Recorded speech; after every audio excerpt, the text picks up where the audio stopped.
The following program contains language, images, and/or subject matter that may be objectionable to some viewers. Viewer discretion is advised. Direct from Albany, New York, it's time for The Media Zone with your hosts, Ed and Dave.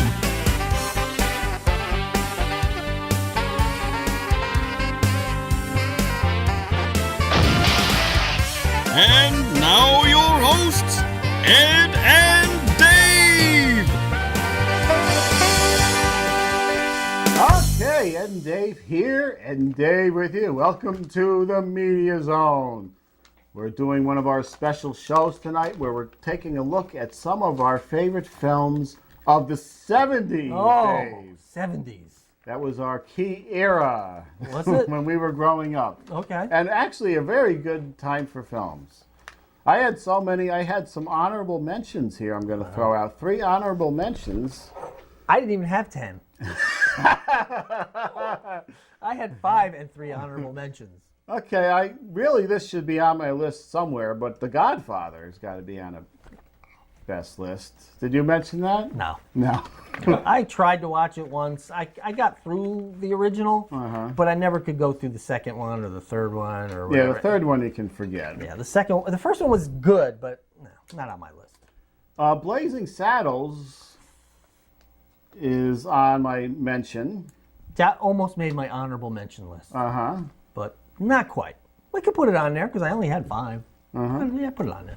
I was trying to think I should have put a James Bond film on my list. And from the 70s, I guess Live and Let Die. Let me ask you, why should you have put a James Bond film on there? They're your favorite films, Ed. You shouldn't be pigeonholed into saying, I should put one of these on. Either you like it, it's one of your favorites, or you don't. Well, I didn't because it's in my honorable mention. But that's all right. But I wanted to get a James Bond into... I got kind of put a little bit of every genre in my list. Good theme song. Oh, yeah. So here we go. Number 10. We're going back and forth. Will you have 10? I have 5. Okay, when we get to 5. Well, you could do one of yours and I can do one of my honorable mentions. Okay. Go ahead. Excuse me. Dirty Harry, number 10. Dirty Harry. Iconic film. My honorable mention. He made it on my honorable mention list. Very good. One of Clint Eastwood's best.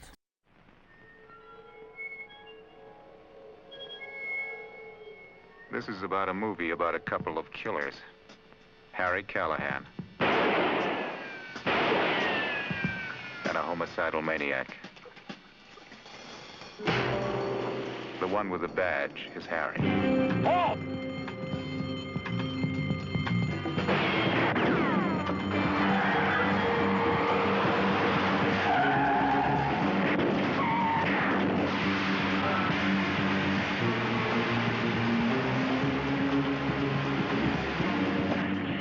Reasons they called him Dirty Harry. And he kept inventing new ones. Clint Eastwood. Detective Harry Callahan. You don't assign him. Stop! To murder cases. You just turn him loose. Now, what the hell is he doing up there? Dirty Harry. Number 9. This could be higher on my list and probably should as I'm looking at it now, is The Exorcist. Ooh, not on my list. Classic horror film, I'm sure turned up on my horror lists.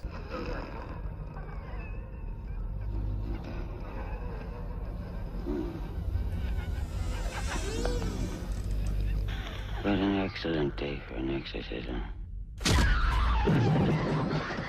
The guy's a devil.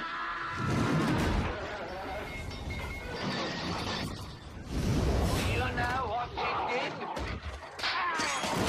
The power of Christ compels you! Lift me!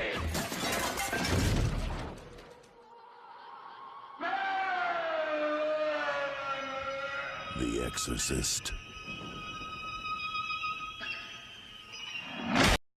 Dick Smith did the makeup. Yeah, who just passed on. Right. I wanted to put because it's the 70s, have to put a disaster film on there. And my favorite is the Poseidon Adventure. Now, you don't see that a lot on TV anymore, but whenever it was on, I would always watch it all the way through. Yeah, it was okay. Not on my favorites though. But a good, as far as the disaster films go, I would probably have gone with Earthquake. Of the three, like there was Towering Inferno, Poseidon Adventure, Earthquake, the three biggies. I would have went with Earthquake. None of them had the terrific character development, but Earthquake was probably the least. Right. The most development in that film was Victoria Principal's tight yellow T-shirt. Yes.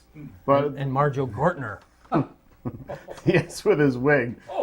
But Poseidon Adventure had probably the best characters of any of the disaster films. We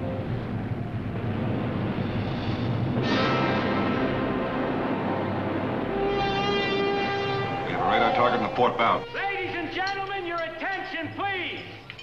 It is exactly 50 seconds to midnight. Hard left. Get up for Mayday.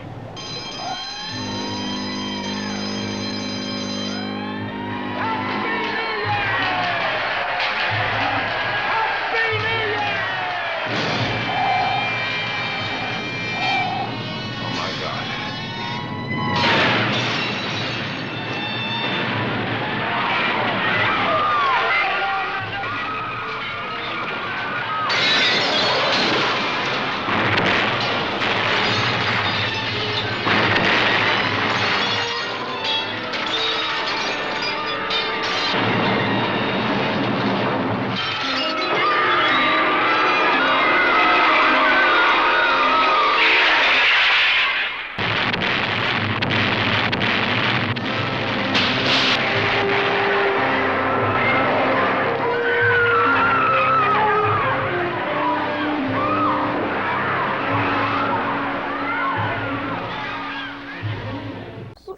Let me throw out one of my honorable mentions. Okay. I'm going with Midnight Express. Ooh. About the true story, or at least based on a true story, of an American jailed in a horrific Turkish prison for trying to smuggle drugs out of the country, and he ends up escaping.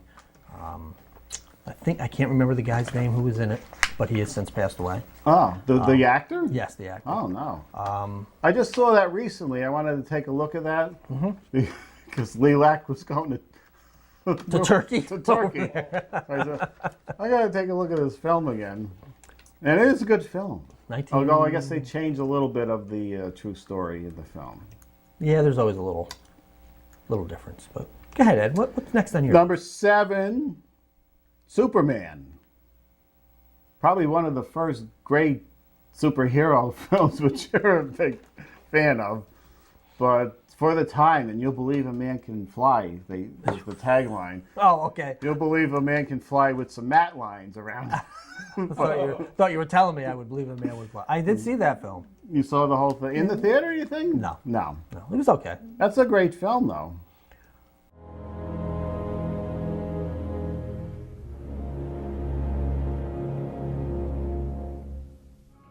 Even though you've been raised as a human being, you are not one of them. And there's one thing I do know, son, and that is you are here for a reason.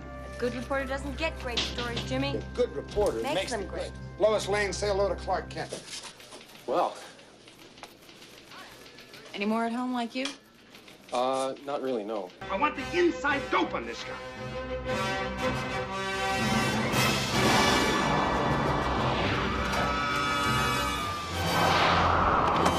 Easy, miss. I've got you. You've got me! Who's got you? This planet will explode within 30 days. Is that how a warped brain like yours gets its kicks? By planning the death of innocent people? No, by causing the death of innocent people.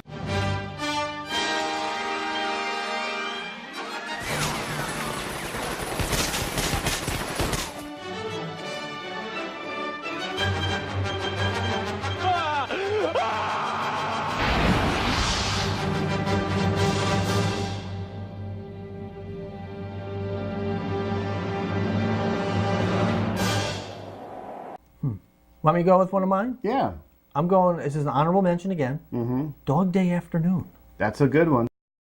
Known for its Attica sequence. With that, there's an actor in this And for the life of me, his name escapes me, and it's died. not Al Pacino. Yeah, it's You know the who other it guy. is? He's the brother Fredo in The Godfather. And he was in Died Deer early. Hunter. Yeah. Yes, everyone who's ever worked with him, even especially Al Pacino, has said that he would have been one of the greatest actors of all time. Mm-hmm. He was that good. Don't know his name. Fredo, we know him But as. look him up. Yeah, there you go. Because it's the 70s. It's one of my favorite films, Dave. Saturday Night Fever. And everybody will... But if you want... Did you ever see the whole thing, Dave? Yes, I saw You the did. whole thing. The whole thing. The whole thing. But if you go back, you probably haven't seen it in a while. No, I haven't. That thing is kind of rough. Everybody thinks it's a lighthearted disco No, film. no, it's got some... Didn't...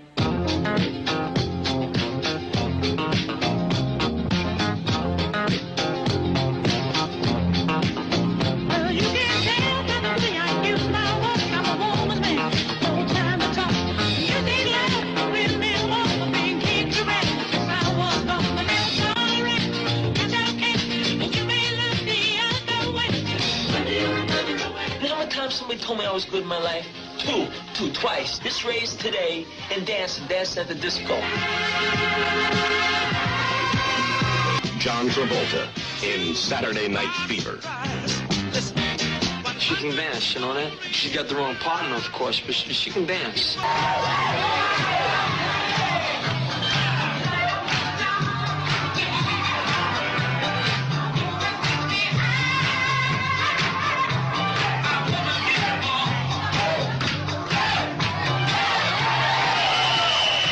Coming from Paramount.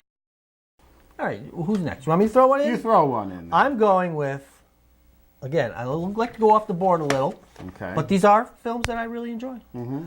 I'm going to go with Being There. Ever hear of that one, Ed? Peter Sellers. Peter Sellers. If you're looking for action, don't look at this film. It's an extremely slow film with Peter Sellers in his penultimate film, Ed. I just looked up that word recently. Did you? It's the next to last. Yes.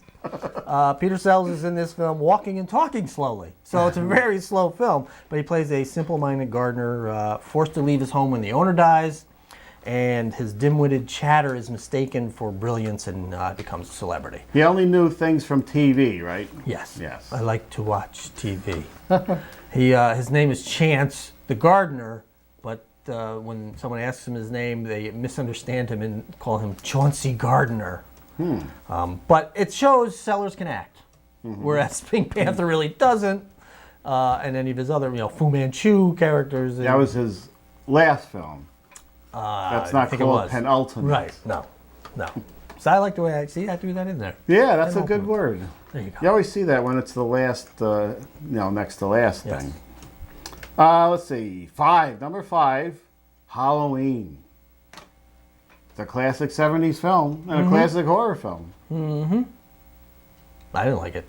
You didn't like Halloween? No. Oh, Dave. No, it's okay. I mean, PJ Souls is good. Yeah. But it's... It's a classic, Dave.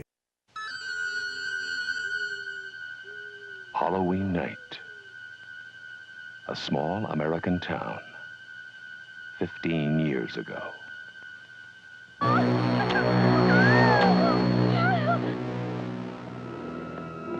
Michael? Halloween.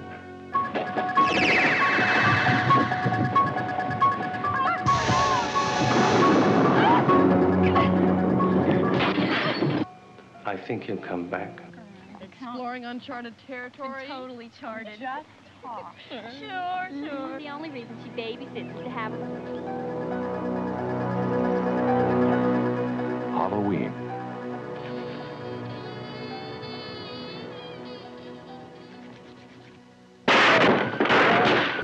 The night he came home.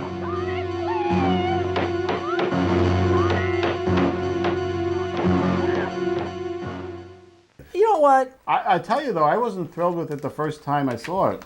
Let me just... On HBO, because I didn't think it was quite as scary as everybody was making it out to be. But... Really, when we get done with our lists, I want to compare. Okay. I want to see who picked campy stuff versus real good filmmaking. Okay. And I'm not a guy who watches films. All right. But I'm thinking... You're saying I have a campy list. I'm thinking if you're throwing a Halloween on there... Yeah. And you're throwing... Poseidon Adventure? Yeah, I threw it on there. It's okay. Even Blazing Saddles. Yes. I don't know. It's just not, to me, it's just not great filmmaking. Blazing Saddles? Nah, I think it's a comedy. It's not great.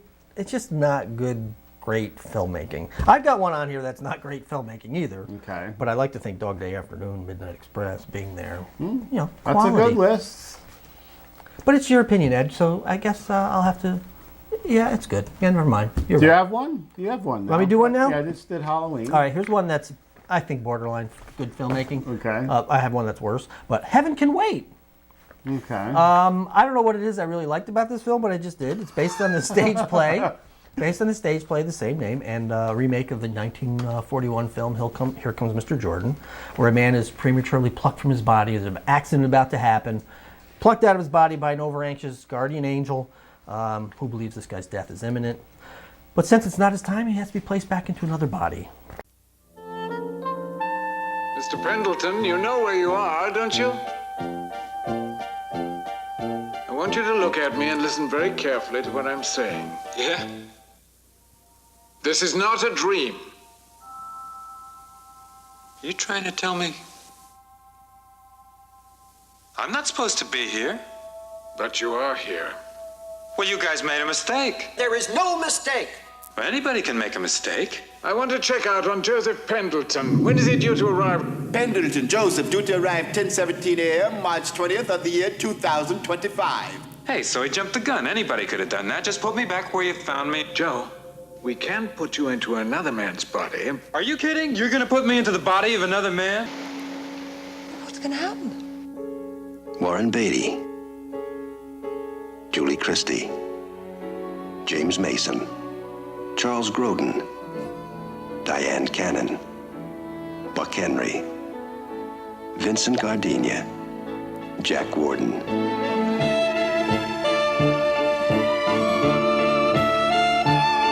Heaven Can Wait.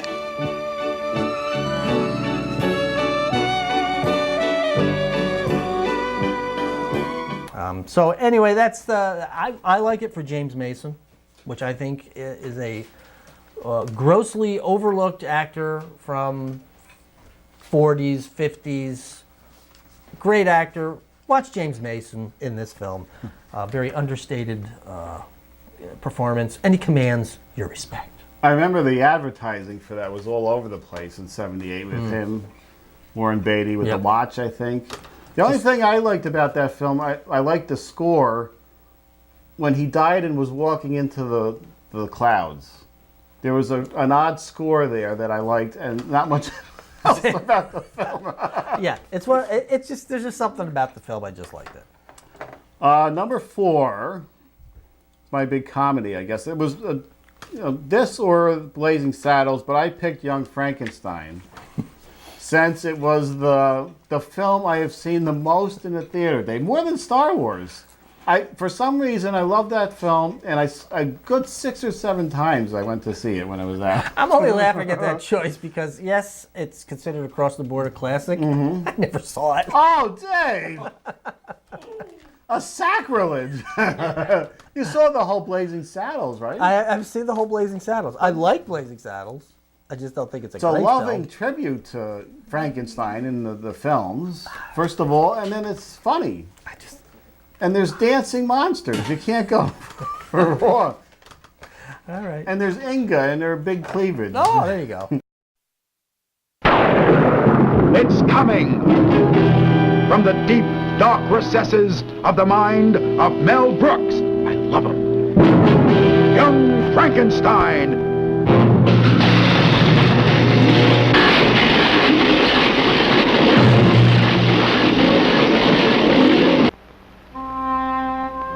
Starring Gene Wilder as Dr. Frankenstein. That's Frankenstein. But what about your grandfather's work, sir? My grandfather's work was doo-doo! Peter Boyle as the monster. Wow!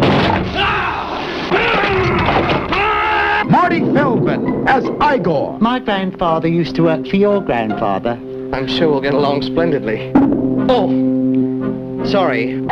Cloris Leachman as Frau Blucher. Terry Garr as Inga. Would you like to have a roll in the hay? Roll in the hay. Kenneth Mars as the inspector.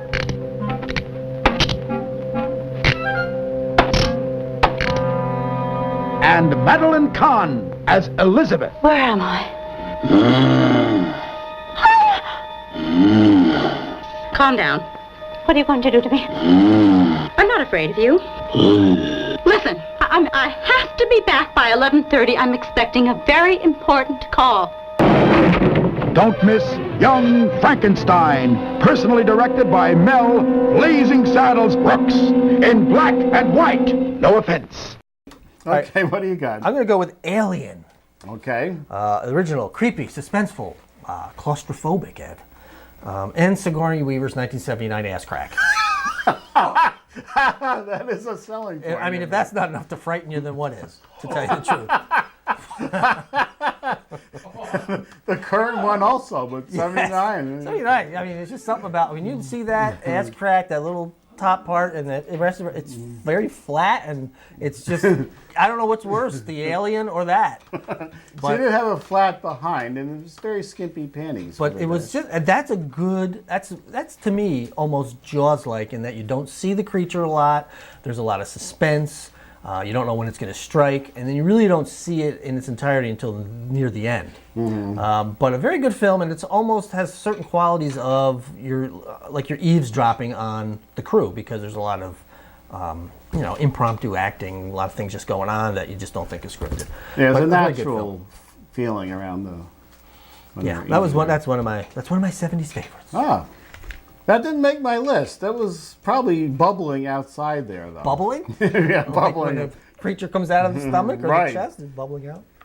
Okay, number 3, another classic 70s film. I know one you're not going to enjoy, or probably never seen. Rocky, Dave. Saw it. Wow! Saw it. That was the best film of 1976. Okay. And a great film, I would say, right? Would you say it's a great film? The first one, Rocky. Would I say it's a great film? Yeah. It's not on my list. Okay. I liked it. I enjoyed the film. It's a good film. Yeah. He went all out. He wrote it. This was his bankroll. This was it for him. He wanted to star in it. And he did it. All right. Rocky, do you believe that America is the land of opportunity? Yeah.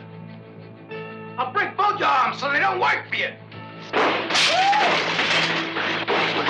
He's every man who ever settled for something less. What about my pride, Nick? At least you had pride. I ain't had no pride. I ain't had enough. I want to get that. I want to get that. Terrific. I mean, you could be a heartbreak. You walk down the street breaking hearts the way you're looking. Very sharp. He's the man who never had a chance until now. Rocky. His whole life was a 1,000,000-to-1 shot.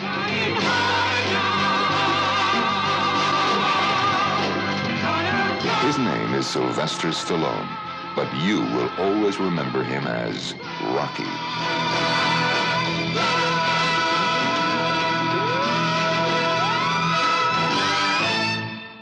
I'm going to go with... How many do you have left? I have 2 left. Okay, we're on par. I'm going to go with... I'm going to skip this one for last, but I'm going to go with Jaws. Okay. I mean, great film all around. And if it's one of my favorite horror films, then it's on my favorite 70s. Gotta be. But there you go. You know, when you hear the name Roy Scheider, you think Jaws. Do it. You hear the name Roy Scheider, you think Jaws. You hear the name Richard Dreyfuss, you think Jaws. You hear the name Robert Shaw, you think Jaws. You hear the name Lorraine Gary, you think, how poorly she aged. But there you go. That's all. That's good for any list. What we are dealing with here is a perfect engine. An eating machine. A great white shark. A stake to claim in the waters off Amity Island. You yell barracuda. Everybody says, huh? What? You yell shark. We've got a panic on our hands on the 4th of July. This shark, swallow you whole. You ever have one do this before? I don't know.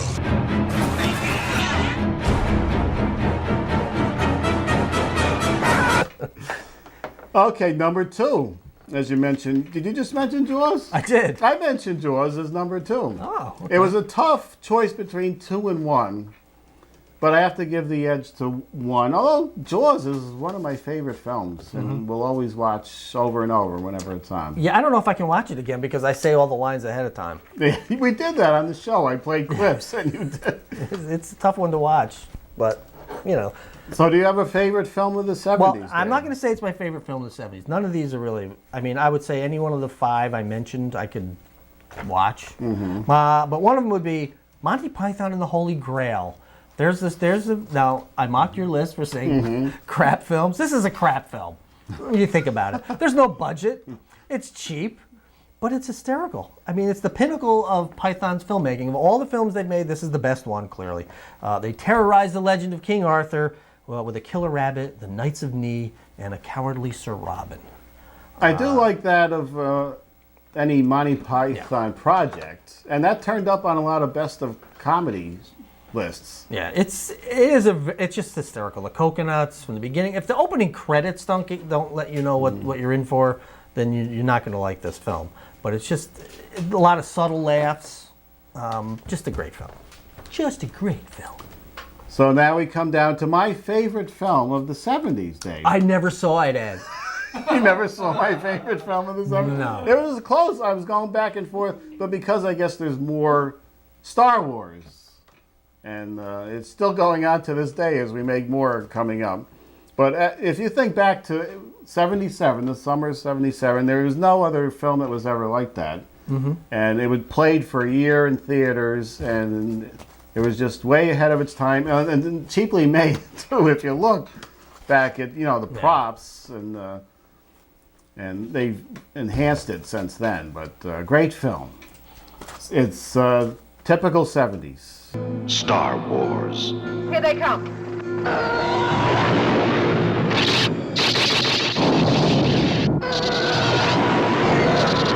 Coming in too fast! The story of a boy, a girl, and a universe.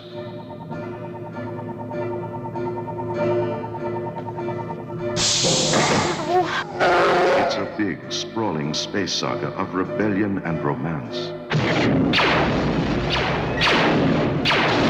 It's a spectacle, light years ahead of its time. I am C-3PO, human cyborg relations, and this is my counterpart, R2-D2. Hello.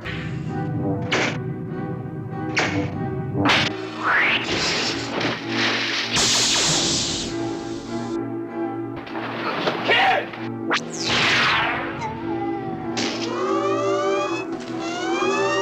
Star Wars, 1 billion years in the making, and it's coming to your galaxy this summer. You should, for your own enjoyment, see Young Frankenstein and Jaws, Dave. I'm sure I could borrow the DVD from someone I know. You could. So there you have it, our favorite films of the 70s, the era we grew up in, Dave.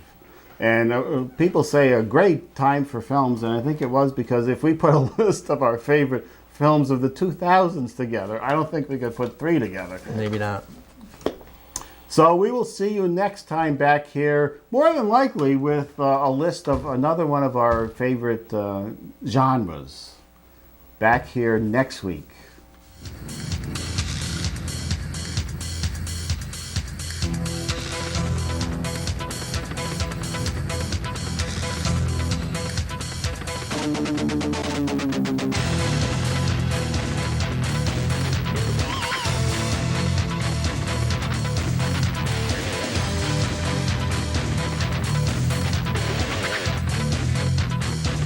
The Media Zone has been a Cable 2000 production.